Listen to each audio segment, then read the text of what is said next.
Nessa edição da Shonen Magazine tivemos mais um mangá estreando nas Toks. Vejamos se esse mangá vai ter um potencial de fazer sucesso, né? Ainda temos mais um mangá novo para ser lançado e vejamos quando ele vai ser.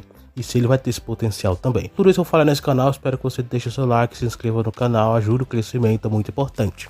Hello galera, me chamo Thiago e nesse vídeo falaremos sobre a edição 30 da Shonen Magazine.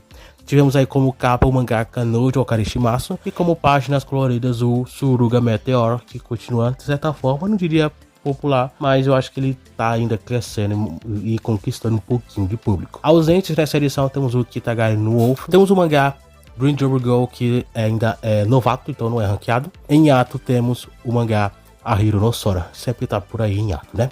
Mas enfim, recebendo as posições em toques ranqueados nessa edição foram no total 21 mangás, só um ficou ausente, né? E fora os que tiveram páginas coloridas. E nessa edição tivemos no total 21 mangás ranqueados. Falarei sobre cada um deles, começando a última posição, que foi o Yomena Connect. Como você já conhece e sabe, né, o mangá ele não tem as vendas tão altas, não tem uma popularidade tão impressionante, tanto que eu falo com respeito a cancelamento, né, mas vira e mexe, muda a minha opinião. Mas uma coisa é certa, o Yomena Connect ele não é um mangá popular e em qualquer momento, qualquer deslize, acredito que a revista vai descartar esse mangá. Temos aí o Amagami-san na posição 20, que já está se encerrando. Acredito que as posições baixas vão se tornar mais frequentes, não toda semana, mas acredito que o mangá ele vai sim, na maioria deles, ficar nas posições baixas, não por popularidade nem nada do tipo, mas talvez por escolha editorial mesmo.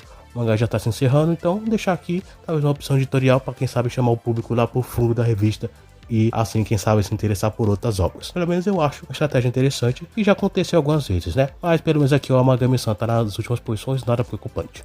A posição 19 é o Sentai da Shikaku, continua firme e forte de certa forma, né? Então eu acredito que, como eu já havia falado também, o mangá em algum momento vai, quem sabe, chegar a um clímax final, um arco final, se não tiver já, né? A posição 18 é o Mayonaka, tem muito que a gente poder falar, Mayonaka continua em publicação, continua de certa forma tendo uma popularidade nada tão grande. A média de venda do mangá é entre 14 e 15 aproximadamente, o que não é algo tão grande, mas pelo menos o mangá ele conseguiu fazer uma certa popularidade e conquistar um certo público. Agora é só tentar fazer com que isso aumente ainda mais. O anime pode ser uma grande influência nisso, mas ainda tá longe para se sair qualquer coisa. Na posição de número 17 é o Gakariki no Hachiru Kyodai. Tenho aqui minhas dúvidas com respeito à permanência do mangá. As vendas não foram muito boas, a popularidade não é muito alta, então tudo indica que o mangá pode ser um provável cancelado, mas talvez o mangá ainda sobreviva. Vejamos ainda, né? Acho que ainda tá cedo pra gente tirar qualquer conclusão. A posição 16 é o Yo-Yo Sensei, e também não tem muito que a gente poder falar, vamos só seguir adiante, porque o mangá, pelo menos, continua firme e forte na revista, né? Posição 15 temos o Shangri-La Frontier. O mangá continua sendo um dos grandes sucessos da revista, continua fazendo uma certa popularidade. Um mangá que vende acima de 100 mil exemplares, né? O mangá, e pelo menos eu não vi tanta influência nele, mas pelo menos teve alguma coisa. O mangá conseguiu crescer de certa forma, mas nada tão impressionante. Eu já esperava isso, mas pelo menos eu esperava algo a mais, né? Infelizmente o mangá ainda continua na média de 100 mil, que é muito bom, mas eu torcia que o mangá fizesse mais sucesso. Pelo menos temos um anime que vai continuar em exibição, né? Vai ter na próxima temporada, e o que já é sinal de que o público está se interessando ainda. Temos o Battle Squad, ficou na posição 14. Semana que vem vai ser o último capítulo da obra. O mangá vai estar se encerrando de vez. E a 13ª posição é o Mokoshiroko no Kishi, que continua tendo também publicação, sem muita coisa para se acrescentar. A posição 12 é o Aoniburu. O mangá não tem muita informação também, né? Acho que a questão do anime também vai demorar alguma coisa para a gente ter qualquer informação, qualquer coisa que saia sobre ele. Mas tudo que estiver saindo, vou estar falando aqui no canal. Por enquanto, o mangá continua meio escondido, como sempre esteve. Um anime que acendeu um pouquinho alguma coisa, mas o mangá continua sempre escondido, sem muita informação, sem nada para se acrescentar. E na posição de número 11 é o Kakou no Inazuki, ainda continua com anime exibição, tem 2 episódios lançados, né, se não me engano. Então, o mangá continua ainda, sem muita coisa para se falar também, porque independente se tem um anime ou não, acho que o mangá ele é meio escondido aí, tem uma certa popularidade, mas eu acredito que é um mangá que não vai crescer mais. Eu acho que o ápice dele já passou, não tem mais como aumentar mais que isso. A posição 10 é o Yashono Kito, que tá estreando na Toque, ele já tá com seu capítulo 8 e finalmente estamos aí vendo ele recebendo as posições reais em Toques. O que agora resta saber como é que a revista vai tratar esse mangá. Ainda não temos um volume 1, acho que não saiu nem a capa ainda, que tá cedo ainda também, né? Um mangá com 8 capítulos. pelo menos nessa edição. Então qualquer coisa eu vou estar falando aqui no canal, mas eu acredito que o mangá ele vai vender, se eu sendo bem mais positivo, chegar a uns 3.000 exemplares. Vamos ver se vai realmente pelo menos chegar perto disso. Eu acho no Kito, acho que não teve tanta popularidade assim, mas ainda tá no início, né? Vamos ver se vai mudar alguma coisa. Na posição de número 9 é o Kuroizuki no Argonaut. O mangá, como eu já havia falado na edição anterior, tem uma certa popularidade, quer dizer, tá conquistando um pouquinho do público, mas ainda também é cedo para se falar qualquer coisa. O volume 1, pelo menos a capa, temos já disponível, o que já é um sinal de que as vendas logo vão sair. Estarei de olho sobre qualquer novidade aí, que talvez venha coisa boa, né? Estaremos aí de olho. Na posição 8 temos o Boku no Hero. Continua a publicação sem muita informação.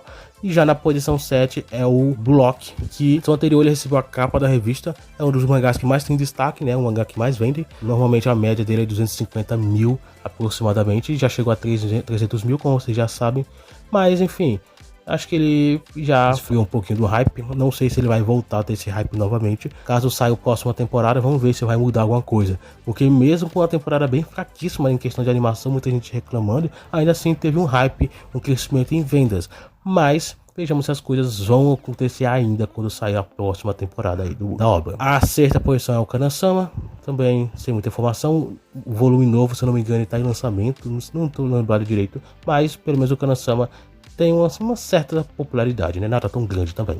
E tá com o anime anunciado, então já é um sinal que podemos esperar alguma coisa boa no futuro. E a quinta posição, Hajime no Ippo, depois de receber uma posição bem baixa e voltou para a parte de cima. Hajime no Ippo é um mangá que tem essas instabilidades, né? Mas nada que preocupa. Ele é um mangá bem importante na revista, então ainda vai continuar em publicação. Para a quarta posição é o Megami, que ficou ausente na edição anterior. Mas nada preocupante, o mangá de certa forma não tem muita coisa para se falar. Eu acredito que esperar um anime acho que vai ser um pouco mais difícil. Eu acho que talvez o anime não tenha feito tanto sucesso, o que faz com que o estúdio não queira mais investir. A não ser que um outro estúdio agora pegue, né?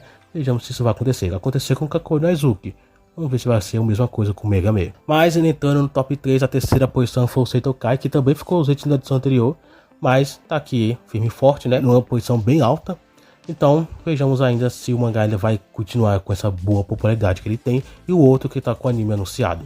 A segunda posição é o Kurama Medaka, que continua aqui, pelo menos, né? Mas normalmente o mangá sempre recebe as posições mais no meio da revista. Mas a primeira posição ficou o Kaijin Fugeki, que também não tem muito que a gente poder falar, mas pelo menos uma ótima posição. O mangá que a revista investe bastante, né? Nada tão grande também, né?